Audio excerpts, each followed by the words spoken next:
est-ce que Christian Quesada est capable de prendre la fuite? Est-ce qu'il est capable d'être en cavale? Merci Pascal Leveux d'être avec nous, vous êtes psychanalyste. Bonsoir. Est-ce qu'on a déjà d'autres éléments de l'affaire, Guillaume Janton? Oui, alors on soupçonne Christian Quesada d'être en cavale. Or, être en cavale, ça coûte énormément d'argent. Et selon nos informations, Christian Quesada, contrairement à ce qu'on pourrait penser, n'a plus beaucoup d'argent. On a tout le détail de ses dépenses. Et selon nos informations, Christian Quesada a obtenu un prêt. Non. On a tout le détail de ses dépenses. Regardez, Christian Quesada, il a gagné 600 000 euros de gains aux 12 coups de midi. Ouais. Il a donné 300 000 euros à ses 2 enfants. Il a donné 80 000 euros à son frère. Il a acheté un studio, on l'a dit hier, 30 000 euros à Béziers. 150 000 euros dans des voyages. C'est un énorme fan de voyage. Il est parti notamment en Asie. Chirurgie des dents, il s'est fait refaire les dents, 15 000 euros. Il lui reste 25 000 euros. Excusez-moi, vous avez son RIB ou quoi? Non, mais c'est un extrait. Non, mais c'est sa déclaration au juge. C'est vraiment des chiffres très exacts. Et il lui reste que 25 000 euros sur les 600 000 euros. En tout cas, il est généreux avec sa famille. Hein. Voilà, et il n'a plus de source de revenus aujourd'hui, Christian Quesada. Prenez-en de la graine, Castaldi. Oui, justement. Pascal Neveu, merci d'être là. Alors déjà, est-ce que vous pouvez nous décrire le profil psychologique de Christian Quesada? Parce que c'est vrai que... Même... Je le connais pas, personnellement. Oui, bien sûr, non, mais vous connaissez, de ce que vous avez vu. Parce que c'est vrai que c'est incroyable de passer d'une telle personnalité, vous voyez, dans les 12 coups de midi. Je vous l'avais déjà dit, hein, moi à l'époque, je voulais même construire un jeu autour de lui. Christian Quesada. Et quand on a appris voilà, la face sombre, côté sombre et très sombre de Christian Quesada, on est vraiment tombé des nues. Parce qu'on était assez fans, hein, on va pas se mentir, à l'époque. Quand on l'a reçu sur ce plateau, il y a personne ici sur le plateau qui s'est douté, ne serait-ce que l'ombre d'un instant, qu'il y avait une part d'ombre chez ce garçon, chez ce monsieur. Donc, Alors, et c'est ça qui est intéressant, ce qu'on appelle les mythomanes. Des gens qui croient effectivement dans leurs mensonges. Alors, y a pas, ça rentre pas dans des catégories psychiatriques, même dans le DSM, qui est le gros livre de l'OMS, de l'Organisation mondiale de la santé, concernant la psychiatrie. C'est-à-dire que ce sont des troubles relationnels, narcissiques, avec des gens qui sont dans la toute-puissance, qui se pensent totalement différents. Et c'est quelqu'un qui m'apparaît, en tout cas, paraître pour être présent sur les plateaux télé, faire tout et n'importe quoi, et surtout faire ensuite perpétuellement parler de lui. C'est ça. Et donc il est là-dedans. Ah, vous pensez que c'est quoi? C'est limite une recherche narcissique, ça? Ah oui, pour moi, oui. C'est purement narcissique. Ah ouais. Il a raison, le monsieur. Merci Bernard. Bernard Montiel. L'intelligence à son paroxysme. Oui, Gilles Verdez. Et en fait, il aurait préparé justement cette fuite peut-être aussi pour refaire parler de lui d'une autre manière. Et comme l'a fait Dupont de Ligonnès. Absolument. Dupont de Ligonnès, on ne sait pas ce qui s'est passé, etc. Il y a beaucoup de débats. J'ai fait plein d'émissions sur le sujet. Je le connais très bien. Enfin, pas lui, mais en tout cas le sujet. Et voilà, ils ont envie de faire parler d'eux de manière perpétuelle. Ouais.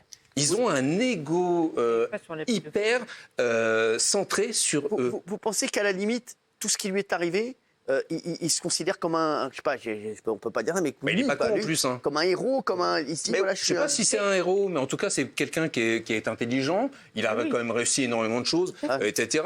Mais ensuite, effectivement, ils ont cette intelligence et cette faculté à duper les autres et à manipuler. C'est un manipulateur. Absolument tout c'est le vrai. monde. Oui, parce qu'on a dit, c'est pour ça que même pour réussir ce qu'il est en train de faire, réussir une cavale, il faut être. Surtout quand lui, il connaît, on peut pas dire. Enfin, 25 000 euros, vous n'allez pas très loin non plus. Hein. 25 000 euros, moi, vous me les donnez, vous allez voir, je vais aller loin, moi. Donc, j'en mets de l'essence dans la J'ai juste une question, mais en prenant la lumière comme ça, à l'époque, sur ce jeu, il se doutait bien qu'il prenait un risque, quand même, que des gens le reconnaissent et réagissent. Parce qu'il est sur un super ego. Donc, quoi qu'il en soit, il ne s'en rend absolument pas compte. Il dupe tout le monde. Et c'est là où son côté manipulateur l'amène à faire tout et n'importe quoi. Il jouit en quelque sorte du fait de manipuler absolument tout le monde, de duper les studios, les plateaux télé. Isabelle. Oui, et puis il n'avait pas usurpé son rôle dans la mesure où il nous a donné plein de trucs, donc on n'a pas gratté derrière. Il disait qu'il avait été SDF, il disait qu'il était tombé dans la drogue, il disait qu'il avait obtenu la garde de ses fils mais que c'était dur. Donc il nous fournissait plein d'informations. On n'avait aucune raison d'aller gratter derrière. Et c'était un beau destin. Moi, ce qui me dérange beaucoup, c'est ce qu'on a découvert par la suite. Nous c'est ce qui est du registre de la pédocriminalité. Ça, c'est sûr, ça dérange tout le monde. C'est ça qui dérange. Intelligent, mais en revanche, il y a un côté obscur, extrêmement abject, et qu'on doit condamner. Non, mais Et comme il a quitté le sud de la France et les environs de Perpignan sans laisser d'adresse, là, les enquêteurs qui se sont remis aujourd'hui se demandent si il ne veut pas leur lancer un nouveau défi. C'est possible. Voilà, serez-vous capable de me retrouver? C'est incroyable. Donc ça, c'est la question. Vous croyez qu'il est dans un jeu, là? dans une sorte de jeu de réalité virtuelle qu'il se crée lui-même pour brouiller une nouvelle fois les pistes. Tiffany. Excusez-moi, je comprends pas, mais vous êtes sûr de ça? On n'est pas en train de fantasmer une cavale là? Elle a raison. Est-ce que c'est sûr de ça? Parce que est-ce qu'il n'est pas juste tout simplement en train de se faire profil bas? Il n'a pas forcément envie qu'on mette en avant sa fresque perverse là, et il change de look pour passer inaperçu. Il est en bisbise avec les policiers, ils savent très bien où il est et c'est tout. Est-ce que c'est sûr qu'il est en J'ai une cavale? question importante. Est-ce que, parce que je suis très inquiet, moi, qu'il soit en cavale, est-ce qu'il pourrait récidiver, à votre avis? Est-ce qu'il oserait récidiver? C'est ça, c'est une...